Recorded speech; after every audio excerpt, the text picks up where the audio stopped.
I'm not walking into Walmart with my hair out for no reason. Like, I feel like that's absolutely unnecessary if I'm not going anywhere special.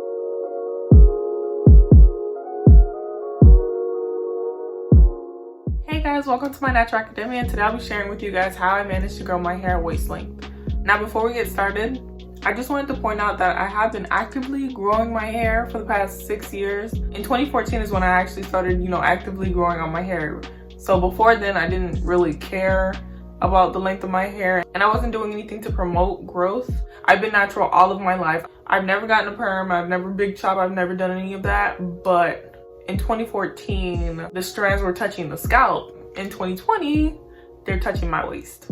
The first thing that I want to share with you guys is that I've never flat ironed my hair. The most I do to my hair is blow it out, but I don't blow my hair out often. I've only blown out my hair one time this year. I don't know why I did it. I just felt like doing it and I blew my hair out. I've never experienced heat damage. I've never had to cut my hair off, like I said before. It's so hard to not get heat damage nowadays because, everybody's coming out with these very hot irons. They go up to like, what, 500 degrees. I've never used a flat iron, so I don't know how they work. I feel like it's so easy to get heat damage nowadays. Usually when people get heat damage, the only way they can revert the heat damage or fix their hair is to just chop it all off. I've never really had to deal with that. I feel like that's one of the major things that has helped my hair get to the length that it's at now. But then again, I've heard some cases where people do use blow dryers and then they get heat damage. That hasn't happened to me thus far. I hope I don't get heat damage from using a blow dryer. I hope nobody gets heat damage from using a blow dryer. Another thing that I feel like that has helped my hair to grow is I always protect my ends. I feel like with natural hair, it's very important to be protecting your ends. Like, if there's anything on your hair that you want to be healthy, it's your ends. Once they stop being healthy, they just fall out your head. And with protecting your ends comes with moisturizing properly. If your ends are not moisturized, they will become brittle and hard. I've always been careful of how I protected my ends. I feel like the way that I protect my ends has played a role in the growth of my hair. As many of you guys know, my favorite protective style is chunky braids. I wear like 8 of them and then I tie it into a ponytail and throw on a scarf whenever I'm like going out or anything like that. If I'm going to like a fancy occasion or whatever, I wear a scarf. Doing my favorite protective style, the braids, has helped me to be able to just protect my ends and just avoid breakage, period. Also, another thing that I've done to get to the length that I'm at now is by using oil or oil-based products to seal the moisture in my hair. I've been using the Palmer's olive oil formula. A lot of you guys know about it because I mentioned it a lot in my other videos, and I also link it down in the description box. It's always in the description box if you're interested in where I get it from. It's only $5 and it looks like this. I remember back when I first started growing out my hair, I never used any type of like moisturizers or anything like that. So the only thing I would be moisturizing my hair with was the Palmer's olive oil, and I feel like, I don't know, it was pretty good for me. I just recently started incorporating other products into my hair care regimen, but before that I was only using one product to moisturize my hair with, and it was the Palmer's olive oil. And I feel like, I don't know, for me personally, on my hair, it's moisturizing and it's an oil-based product, so it seals in the moisture anyways. And I feel like that has helped my hair to grow substantially. I personally have higher porosity hair, and just because moisture is easy to get into my hair, is just as easy to leave my hair, which is why I like to seal my hair with oil. The next thing I've done to get to the length where I'm at now is by doing low manipulation hairstyles. I know a lot of people, when they're growing out their hair or whatever, they like to leave it out. They like to show people length. After a month they see a little bit of length and they're like, oh, I'm gonna show everybody how long my hair is growing. I've never been that type of person. My hair was always in braids. Like, whenever somebody saw me, my hair would always be in braids or twists or something like that. I never liked leaving my hair out. Even now, even today, I don't really like leaving my hair out. Not because I hate my hair, I love my hair, but if I don't have anywhere special to go or a fancy occasion, I'm not walking into Walmart with my hair out for no reason. Like, I feel like that's absolutely unnecessary. If I'm not going anywhere special where I feel like I have to stunt on some people, I'm not leaving my hair out because there's absolutely no point for me personally. You go ahead and do you, boo, but I'm not. No. Some of my favorite low manipulation hairstyles are twists, braids, and mini braids. Oh, sometimes I do cornrows, but that's very rare. I think I've only done cornrows on my hair like 3 times in my entire life. I think I've only braided cornrows on my hair 3 times in my entire life, but I do plan on doing cornrows again because I think I think I look cute when I have my cornrows on or whatever. I be looking like a baddie and I think I look cute. So I'm probably gonna go back to do cornrows. But anywho, I feel like when it comes to growing your hair out in general, just leave it alone. If you're gonna leave it out, don't play with it. A lot of people will have their hair out and they be like twirling their fingers. We are not from Mount Caucasus, okay guys? So we don't have to always be touching our hair all the time. Like, just leave it alone. Like, our hair looks beautiful in braids and out. Usually when I do my low manipulation hairstyles, depending on how I'm feeling that month, I like to keep my braids in for like, well, nowadays I like to keep my braids in for 2 to 5 weeks at a time. If I have mini twists or mini braids, I leave them in for 2 weeks because my hair will turn into a dread if I leave it in for longer. I'm not gonna be doing all that. When I have bigger braids, my 8 big braids, I leave them in for up to 5 weeks typically, but this time around I'm gonna be leaving the big braids in for 6 weeks because I don't feel like washing my hair and I'm lazy. Let me stop. I'm gonna wash my hair, guys. Okay, I got so much going on right now. I don't have time. Like, I feel like low manipulation hairstyles has been like the biggest thing that has helped my hair to grow because I was never touching it. And whenever I'd go to school or anything like that, I just throw on a scarf, go about my day. You know, I wasn't there to look cute for nobody. I was there to get my education. I, Natural Academia, will always vouch for the scarves, okay? But anywho, if you're somebody who likes to wear, you know, the lace fronts or the wigs or the braids or stuff like that, go ahead and do you, boo. You're just not gonna catch it on my head because, yeah, no, you're not gonna catch it on my head. If that works for you and that's your best low manipulation hairstyle, go ahead and do it. Nobody is judging you. Just leave your hair alone, put it up in a nice braid or something like that, and moisturize it in between. Okay, when I leave my hair in my low manipulation hairstyle, I moisturize it. Like, one of the best tips that I can get to you if you are, you know, in the process of growing out your hair, just put it in a low manipulation hairstyle, something that you're just gonna forget about your hair until you have to moisturize it. Another thing that has helped me to grow my hair out, I'm sure a lot of you guys know already, I don't really say it as much, but I don't put bristles on my hair strands. I don't. The only time I use a comb or anything with a bristle is if I'm parting my hair. I'm not detangling my hair with a comb or a brush or anything. I don't use brushes on my hair ever. Have I ever used a brush? No, I've never used a brush on my hair. But anywho, I have been finger detangling my hair for the past like 4 years or so. I feel like ever since I committed to just finger detangling my hair, my life has been better. I have clear skin now. I have a let me stop. Anywho, what was I saying? I forgot. Like, my hair personally and bristles, they just don't go good together, okay? I hate combs with a passion. You know what? Let me stop lying. I did try a wooden comb a couple weeks ago and it glided through my hair like butter, but those are just like one of the few exceptions. I don't use it. I was just trying it out because I got it as a gift from a friend of mine. So, I mean, it works, I guess, but I'm still not gonna use it. So, and it's the best decision I've ever made in my life. Like, I don't think there's anything that will ever top, let me stop. Like, personally, finger detangling has helped me to understand my hair so much. I can feel which parts of my hair are drier than most, and I feel like with a comb you wouldn't have felt that. Finger detangling has such a negative connotation tied to it, and I don't understand why people bully the idea of finger detangling because it's the best thing that you can do for your hair. Just like touching it and feeling it and understanding your hair with your fingers. Like, there's obviously a lot of benefits to finger detangling. Some of these include less breakage and less split ends and all that good stuff. And it's 100% true. Like, ever since I started finger detangling my hair does not break as easily or shed as much. You'd be so surprised the amount of things that you can do with your fingers on your hair, of course, not anywhere else.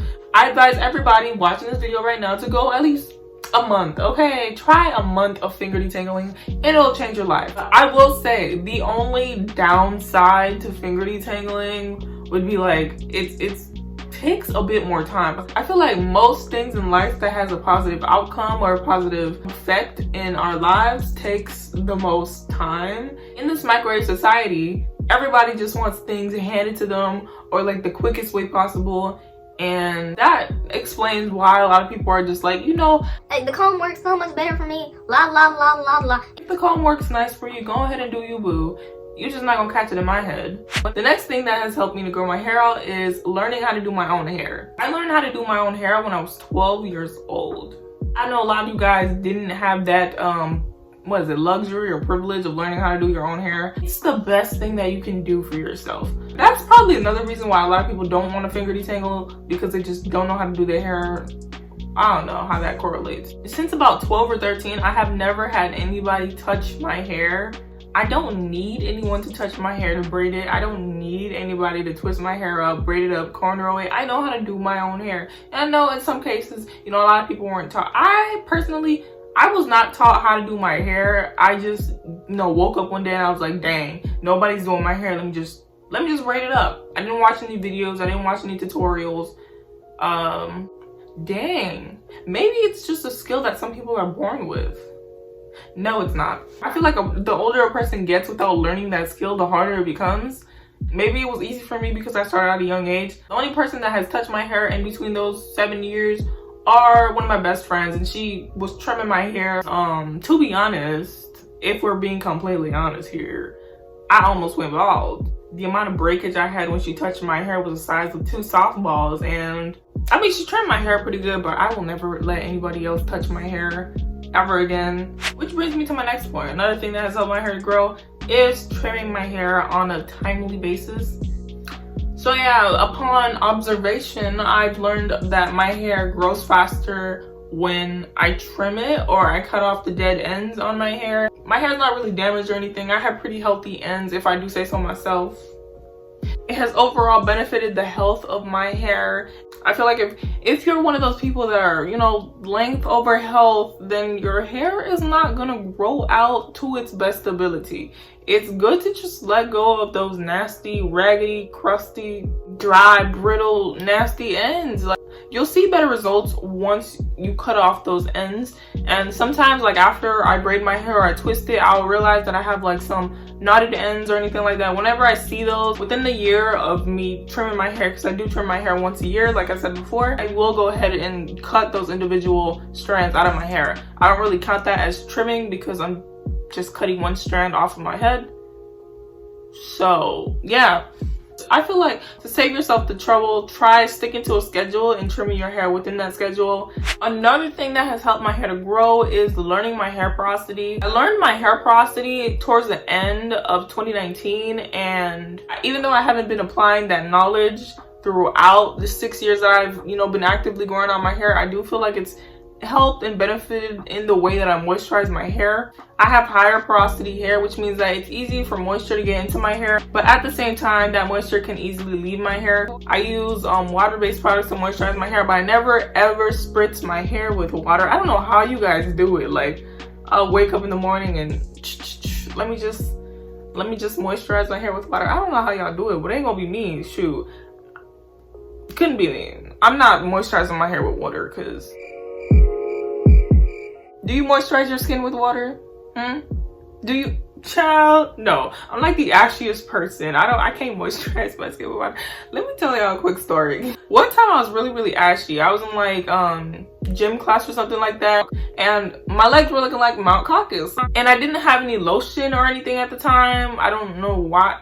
I don't know. I was stupid. I was young and naive, so I didn't have any lotion or any moisturizing products in my bag at the time, and I was too embarrassed to tell anybody or to ask anybody for lotion. So I went ahead and got water, and I rubbed it on my legs. It was all fun and games for the first 10 minutes, and then it wasn't until like 30 minutes later I was more ashy than I was before. How'd that work? Child. But anywho, I'm just saying that to say moisturizing my hair with water is not moisturizing my hair. Essentially, I can't moisturize. If I'm not gonna moisturize my skin with water, I'm not gonna moisturize my hair with water. If you can't moisturize your skin with it, don't put it on your hair, okay? The next thing that I've done to help me get to the length where I'm at right now is by incorporating treatments into my regimen. To be honest, if we're all telling the truth here, I didn't start doing treatments on my hair until November of 2019. I've never been one to be like, oh, let me go do a treatment on my hair. But one of my closest friends was, she was doing a hot oil treatment, and I was just like, dang.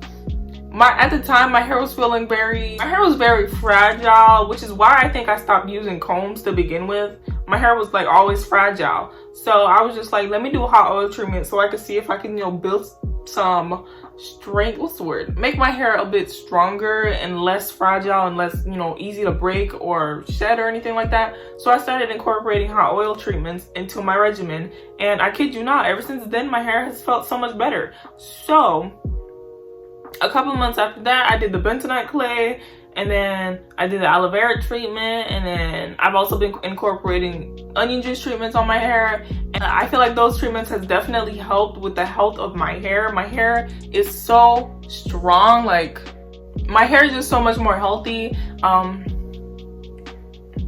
When I do these treatments, I'm honestly not even looking for length at this point, because I feel like my hair is gonna grow regardless if I do a treatment or not, because for the first 5 years of me actively growing out my hair, I didn't do not one treatment and my hair still grew to my back. So I personally don't do treatments on my hair for hair growth. I do it for the health of my hair strands. My hair is so much more healthy. It's not fragile anymore like it used to be a year ago from today.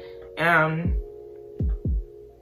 yeah, it just looks so much nicer. I be looking cute or whatever. And the last thing that I've done to get to the length where I'm at now is similar to the low manipulation hairstyles. It's to just leave my hair alone, dog. I don't know what better way to say it. Just leave your hair alone and it will grow. I know a lot of people are gonna take this literally and just completely neglect their hair, and then their hair is gonna start falling off. They're gonna be like, Natural Academia, why is my hair falling off? and I'm gonna be like, I told you to leave your hair alone, but I didn't tell you to completely neglect it now. Like, I know for a fact that leaving my hair alone has definitely helped me with the amount of growth that I have gotten these past 6 years. I've avoided so much breakage and so much excess shedding by just leaving my hair alone. I let it do what it's supposed to do, which is just grow out of my scalp. Leaving my hair alone has definitely helped me to be able to grow out my hair to the length that it's at now, which is waist length. Avoid the excess shedding and avoid the breakage and avoid the split ends and the knotted ends by just leaving your hair alone and, you know, still taking care of it in the process. Within all those tips, the last thing that I wanted to add is patience. If you do not have patience while you're growing your hair out, you'll be so easily frustrated. Like, different people are at different hair growth cycles. So when you compare yourself with other people and you don't trust the process, you can be easily discouraged. So I would advise just having patience with your hair. Your hair is always growing. Unless you have some sort of medical condition, then it's not growing. And I would highly advise seeking a medical professional to talk about this, because I really don't know what to tell you. But anywho, having patience is the biggest key. If you don't have patience, finger detangling, trimming, low manipulation, none of that stuff is going to help you when it comes to growing your hair out. That's all I have to say. If you guys are interested in a hair growth journey video, I'll be happy to do that too, so you guys can like see some of my setbacks and all that good stuff. I feel like if I incorporated it in this video, it would have been too long, and I don't know if y'all like hearing me talk for that long. So if you made it this far and you would like to see my hair growth journey with all my setbacks, my trials, my tribulations, and all that good stuff, please let me know down in the comment section. I'll be happy to do one. I really appreciate you guys for clicking on this video and watching. And if there's any questions, comments, or concerns, please feel free to comment down below and I'll be happy to answer. I'm always happy to answer the comments, questions, and messages that I get from you guys. Once again, I really appreciate you guys for clicking on this video and watching, and I'll see you guys next time.